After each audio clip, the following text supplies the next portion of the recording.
Hello students, welcome to my channel UG classes में आप सभी का स्वागत है। आज मैं आप सभी को पढ़ाने जा रहा हूँ क्लास 5th की एनसीईआरटी का गणित का जादू, जिसका चैप्टर हम पढ़ने वाले हैं 6th, है ना। जिसका टाइटल क्या है, मैं तेरा गुणनखंड गुणज तू मेरा, है ना। पहले हम इस टाइटल को समझेंगे, फिर उसको डीप में हम चैप्टर को पढ़ने वाले हैं, ठीक है। तो चलो सबसे पहले हम इस टाइटल को समझ लेते हैं कि गुणनखंड और गुणज होता क्या है। सबसे पहले हम गुणनखंड की परिभाषा देख लेते हैं। दी गई संख्या में जिस जिस संख्या से भाग लग सके उसे गुणनखंड कहा जाता है ना। यानी कि जिस संख्या में जिस जिस संख्या से भाग लग सके उसे हम क्या कहेंगे, गुणनखंड, ठीक है। तो इसका एग्जाम्पल देख लो अब, है ना। तो यहाँ पर देखो 12 का गुणनखंड होता है 1, 2, 3, 4, 6 और 12, है ना। यानी कि 12 में हम इन सभी संख्याओं से भाग दे सकते हैं, ठीक है। यही हमारा गुणनखंड कहलाएगा। जैसे मान लो 4 से हमने 12 में भाग दिया तो हमारा आंसर आता है 3, यानी कि हमारा पूरा एग्जैक्ट भाग जाता है इसमें। अगर हम 5 से 12 में भाग देते हैं तो हमारा पॉइंट में आंसर आता है ना, जो कि पॉइंट में नहीं आना चाहिए। तो ये हमारा क्या होगा, ये हमारा गलत हो जाएगा, ठीक है। तो इसे हम गलत कर देते हैं और ये जो हमारा 4 वाला है वो हमारा सही कहलाएगा, ठीक है। तो आप यहाँ पर देखोगे तो यहाँ पर 5 नहीं है इसका गुणनखंड, है ना, यहाँ पर 4 है। अब देखते हैं यहाँ पर गुणज की परिभाषा। दी गई संख्या में जिस संख्या का गुना कर नई संख्या प्राप्त होती है उसे गुणज कहते हैं। यानी कि जो दो संख्याओं से गुना करेंगे हम, जो तीसरी संख्या प्राप्त होगी उसे हम गुणज कहते हैं, ठीक है। इतना क्लियर है। तो देखो अब यहाँ पर एग्जाम्पल देख लो। 12 का गुणज होता है 12, है ना। 12 का गुणज होता है 12, 24 और 36, ठीक है। इतना क्लियर है,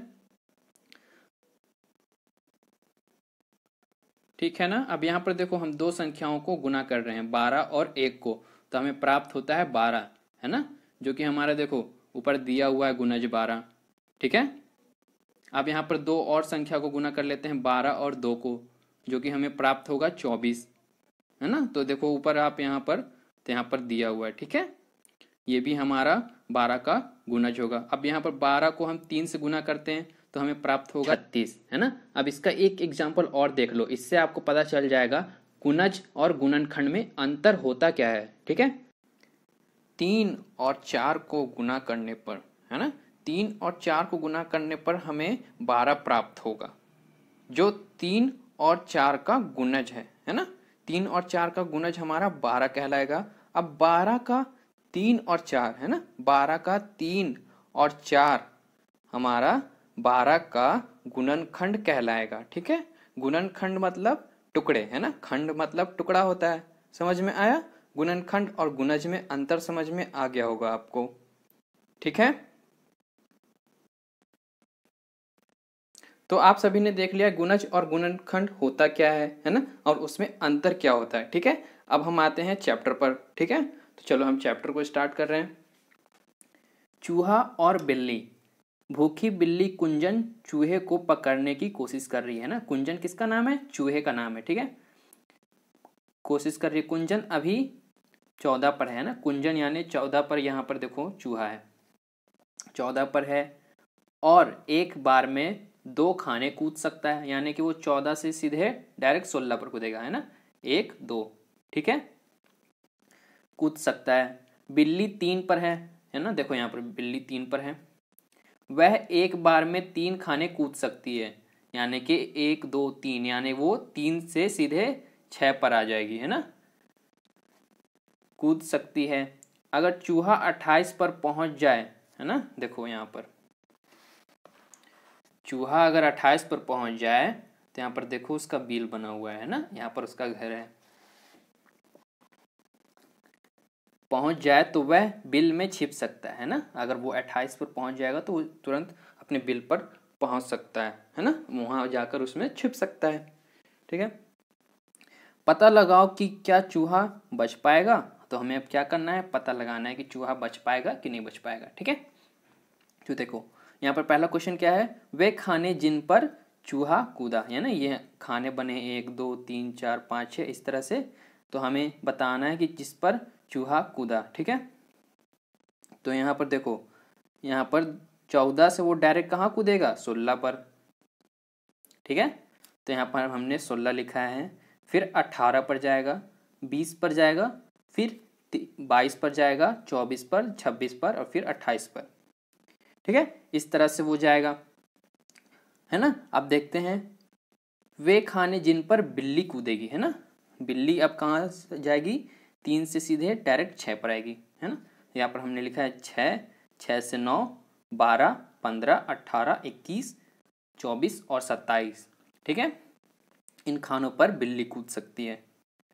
ठीक है ना। तो अब देखो वे खाने जिन पर बिल्ली और चूहा दोनों कूदे, तो यहाँ पर देखो आप, इसमें दो मतलब दोनों संख्या कौन सी है जो सेम लग रही है हमें।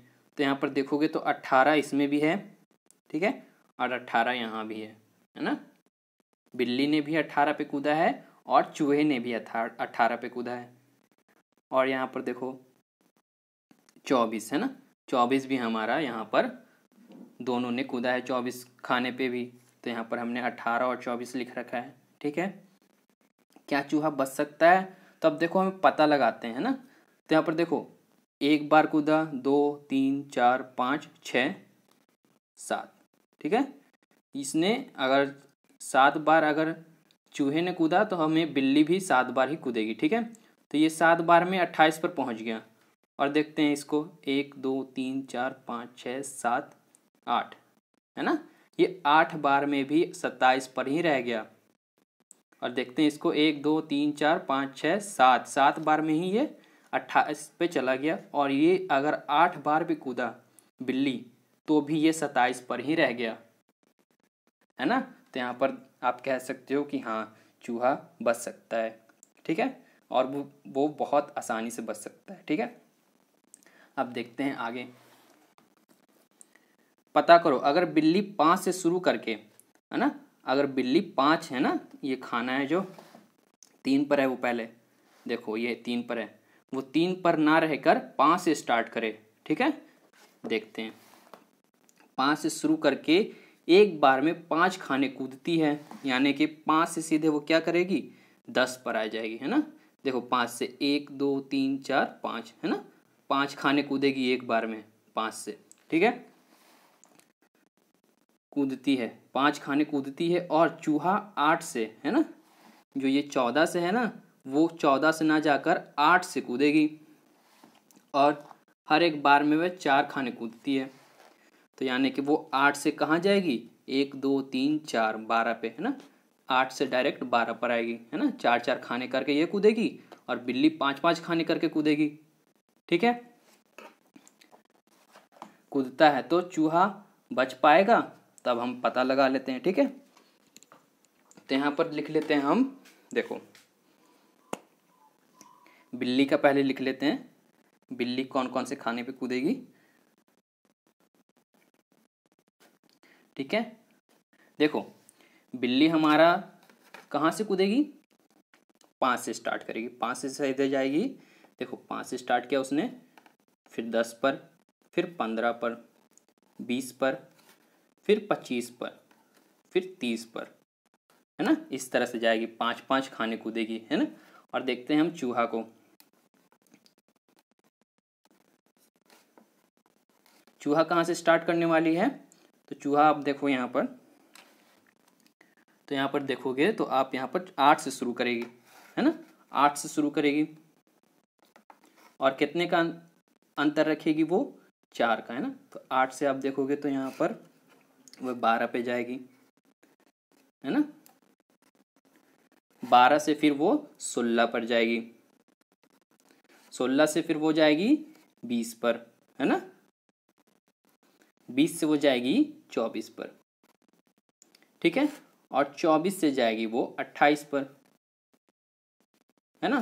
तो आप देखो यहाँ पर बिल्ली भी 20 पर कूदी और चूहा भी 20 पर कूदा, तो यहाँ पर दोनों पकड़े गए, है ना।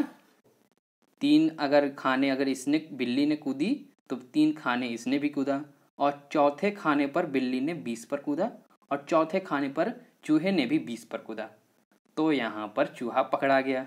ठीक है, तो हम यहाँ पर क्या लिखेंगे कि हाँ चूहा पकड़ा गया। तो यहाँ पर देखो, तो क्या वह चूहा बच पाएगा? तो नहीं, है ना, वो पकड़ा जाएगा। तो यहाँ पर क्या लिखेंगे कि नहीं, वो चूहा नहीं बच पाएगा। ठीक है।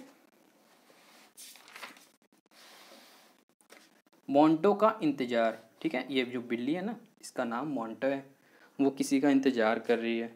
ठीक है, देखते हैं क्या लिखा है इसमें और किसका इंतजार कर रही है। मोंटो बिल्ली किसी के लिए इंतजार कर रही है ना, किसी के लिए इंतजार कर रही है। क्या तुम्हें पता है कि वह किसके लिए इंतजार कर रही है? तो नहीं, हमें कैसे पता होगा भाई, है ना, हम अंतर्यामी थोड़ी हैं। इसलिए मालूम करने के लिए एक तरीका है। अच्छा, तो इसको मालूम करने के लिए क्या है? एक तरीका है। तो चलो देखते हैं। यहाँ पर देखो तो ढेर सारे खाने दिए हुए हैं ना, जैसे बिल्ली का दिया हुआ था, बिल्ली चूहा का, इसी तरह से हमारा यहाँ पर भी दिया हुआ है। अब देखते हैं आगे क्वेश्चन। हर एक संख्या में, अच्छा, हर एक संख्या जो 2 से भाग हो सकती है ना, यहाँ पर देखो ढेर सारी संख्या है जो 2 से भाग हो सकती है ना, उस पर लाल बिंदु से निशान लगाओ, है ना। तो मैं क्या करूँगा, यहाँ पर पेंसिल से एक डॉट लगा दूंगा। ठीक है, उसे आप लाल बिंदु या फिर लाल मार्क समझ लेना। ठीक है, तो हम यहाँ पर निशान लगा लेते हैं, है ना, जो भी हमारा 2 से भाग होने वाला संख्या होगा।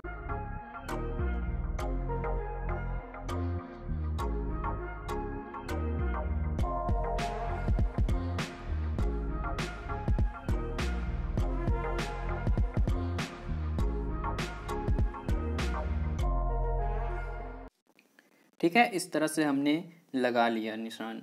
अब देखो क्या लिखा है हमारा, उन संख्या पर जो कि 3 से भाग हो सकती है पीले से निशान लगाओ। अब क्या करेंगे अपन, 3 से जो भी भाग हो सकती है संख्या, उस पर हम एक और डॉट लगाएंगे पेंसिल से। ठीक है, तो आप समझ जाना। ठीक है, तो चलो लगाते हैं।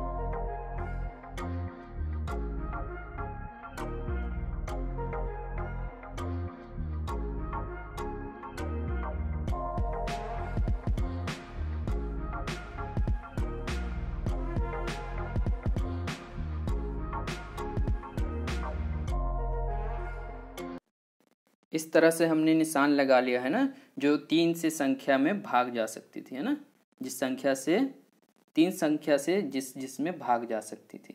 ठीक है, अब देखते हैं, और 4 से, है ना, इसके बाद क्या था, और 4 से भाग होने वाली संख्या पर नीले बिंदु से निशान लगाओ। तो अब क्या करना है हमें, 4 से जो जो संख्या भाग जाएगी उसमें हमें एक और डॉट लगाएंगे। ठीक है,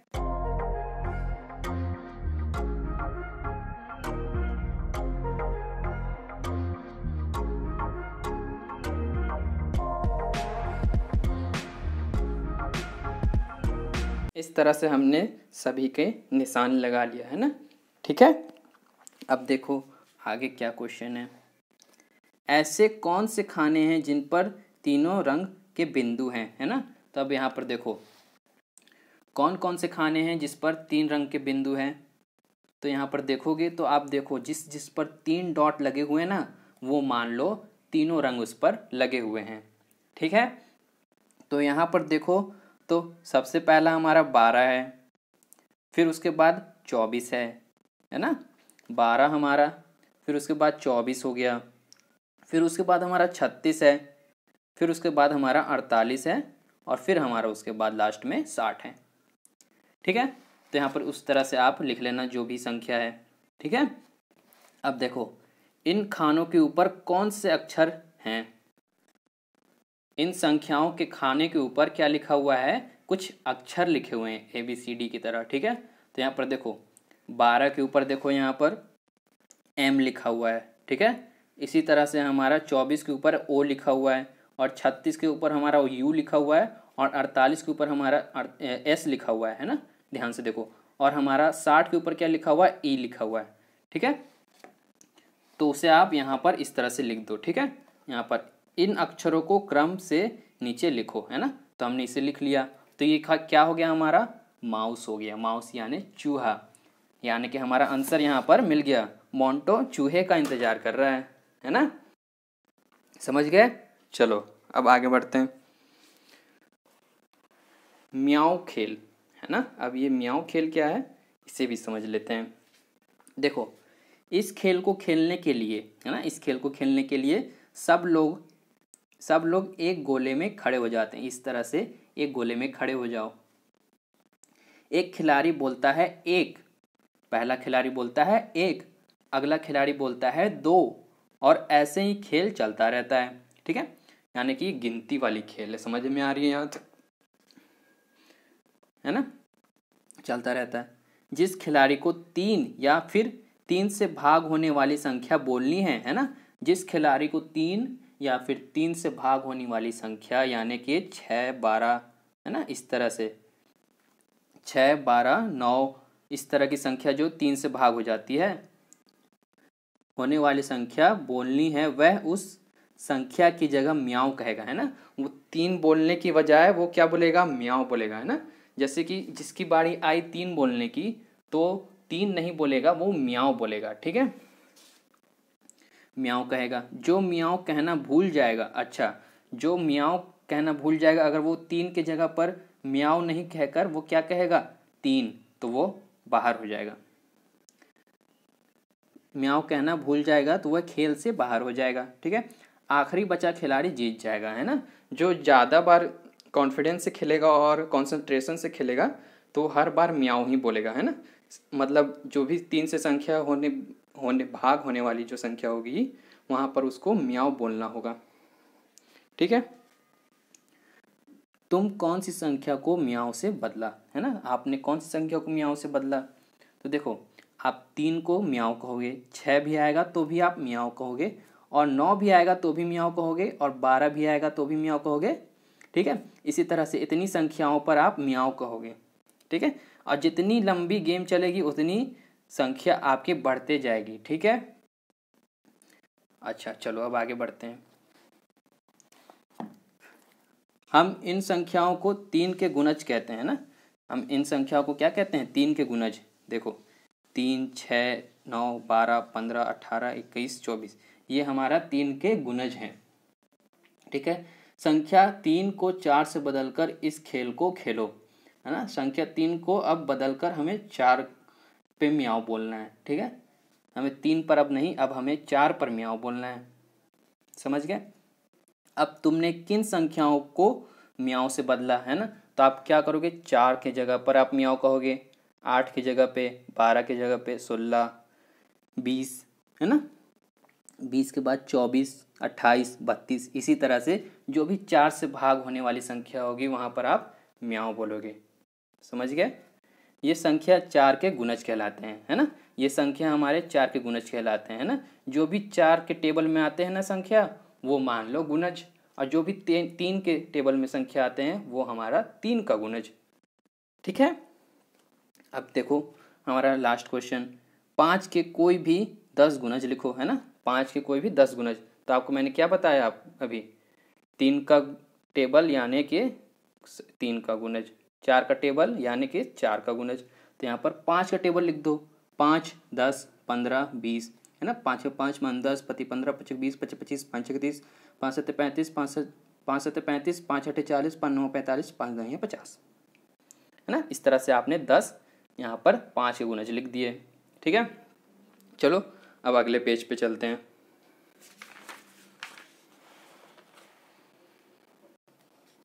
पासे का खेल, है ना। आप में से लूडो किस किस ने खेला है, मोबाइल पर नहीं, मोबाइल पर यानी वर्चुअल हो गया, और प्रैक्टिकली मतलब कि रियल में, है ना। तो रियल में किस किस ने खेला वो मुझे कमेंट में बता सकते हैं, है ना।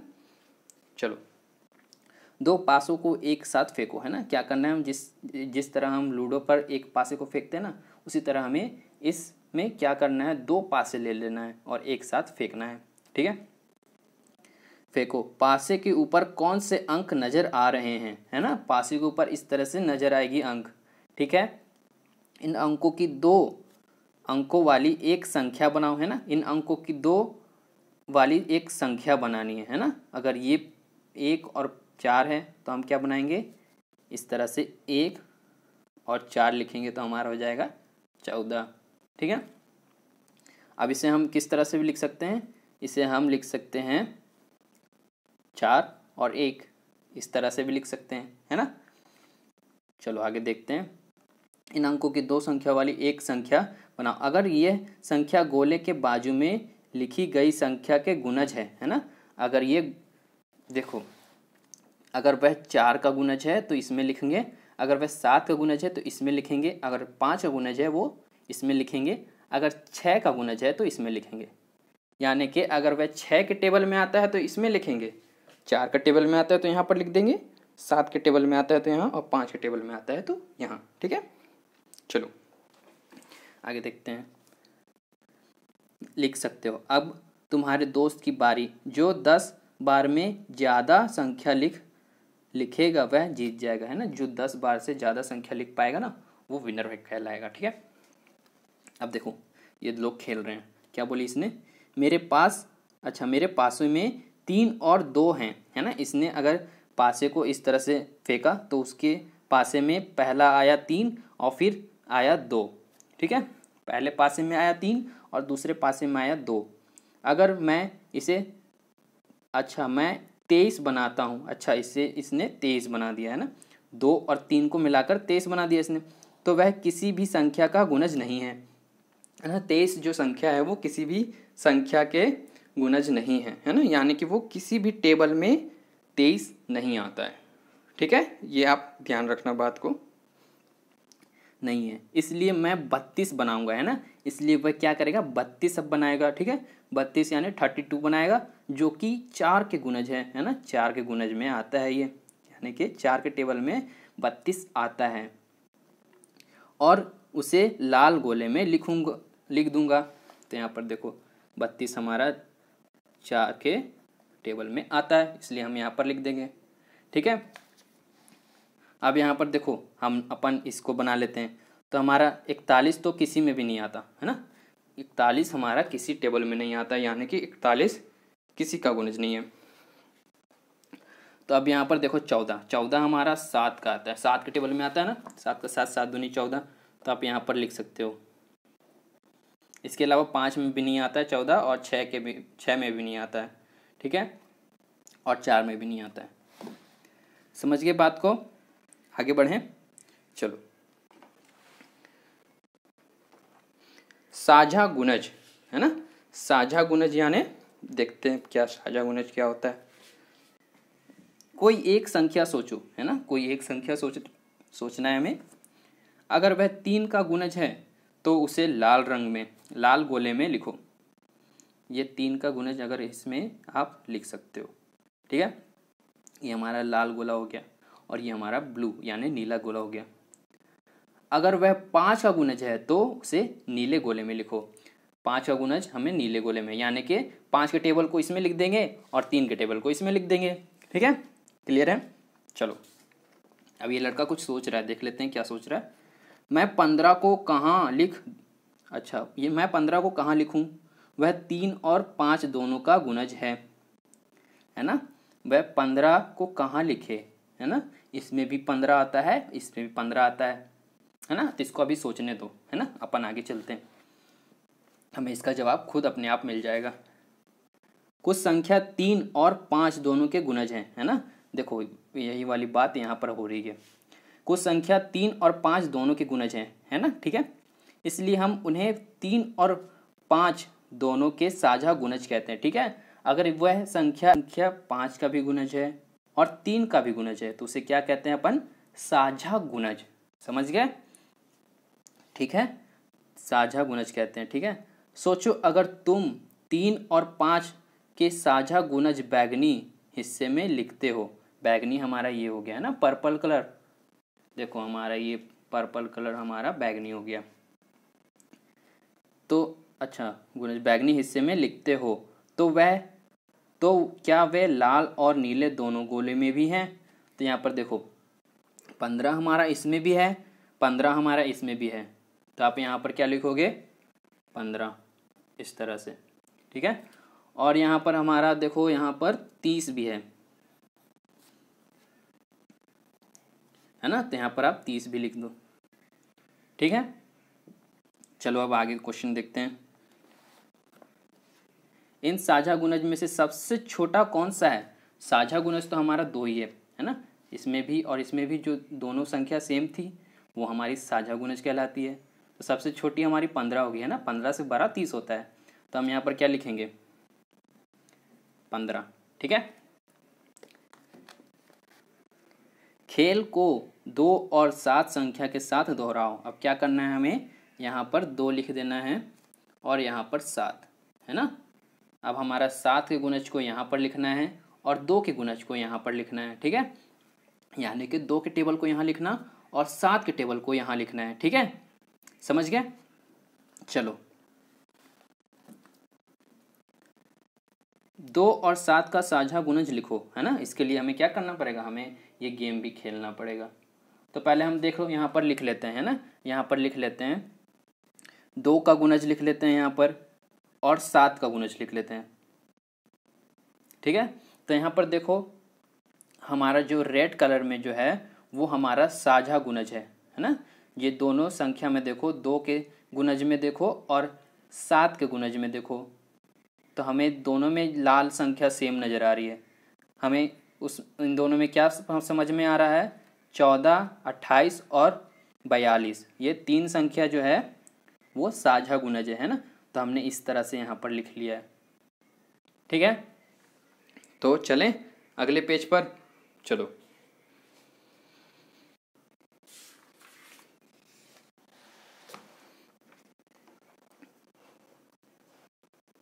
अब ये हमारा एक और क्वेश्चन है।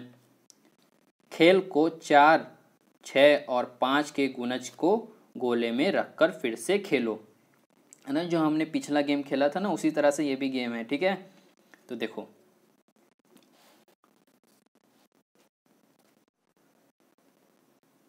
पहला क्वेश्चन देख लेते हैं। 5 और 6 के कौन से साझा गुणज तुमने हरे भाग में लिखे हैं, है ना। 5 और 6, है ना, इन दोनों के साझा गुणज को हमें क्या करना है, हरे भाग में लिखना है। ठीक है, तो हमारा हरे भाग में कौन सा साझा गुणज हो गया, हमारा 30, 60, है ना, और 90, है ना। अगर हम इसको और आगे तक लिखेंगे, अगर 5 के साझा गुणज को और 6 के साझा गुणज को और आगे तक लिख पाएंगे तो हम पाएंगे क्या कि हमारा 90 जो है आगे जाकर मिल जाएगा। ठीक है, हमें 90 दोनों में प्राप्त होंगे, इसलिए हमने 90 भी इसमें लिख दिया। ठीक है, अब हमारा अगला क्वेश्चन देखते हैं। 4 और 6 के कौन से साझा गुणज तुमने नारंगी भाग में लिखे हैं, है ना। 4 और 6, ठीक है, 4 और 6 के साझा गुणज को, है ना, साझा गुणज को क्या करना है, हमें ऑरेंज वाले भाग में लिखना है। ठीक है, तो हमने देखो इसमें हमारा 12 दोनों में है, 4 में भी है और 6 में भी है, और 24 भी है, 30 भी है। ठीक है, और इसके आगे अब लिखोगे तो हमारा 48 भी आगे जाकर मिल जाएगा। ठीक है, तो हमारा 48 भी ऑरेंज में लिखाएगा, साझा गुणज है ना, 4 का और 6 का। ठीक है, कौन से रंग वाले